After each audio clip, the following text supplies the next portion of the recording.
Here's how to add custom thumbnails to your YouTube Shorts. Now, if you're on YouTube on your iPhone or Android, you can always add those custom thumbnails, but keep in mind you do need to be in the YouTube app on a mobile phone. For whatever reason, YouTube decided you cannot do this on a computer. You can only do it in the YouTube app on your iPhone or Android.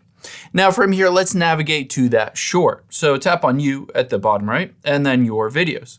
This will bring you to your channel and all of your videos, but it usually defaults to the videos section, not the short section. So let's swipe over to the short section, and here you can see all of my shorts videos. Now you might have drafts and you'll see them at the top left here. And from here, we can create that custom thumbnail or choose what the thumbnail is just by going in and editing this on your phone. So let's tap on those three dots and tap on edit. Now at the top left, tap on the pencil icon and you'll be able to see it gives me the ability to scrub through this entire video. I usually set it to where I have my editor add that little red arrow. Keep in mind, there's no option on here to choose just to upload a random external image as your thumbnail. You need to choose a frame from your actual video.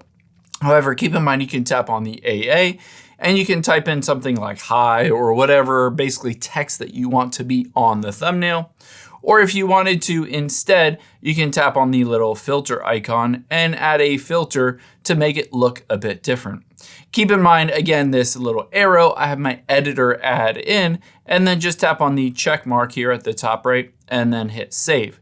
Just like that, you have updated that thumbnail. You'll be able to see it will refresh with a new thumbnail on YouTube.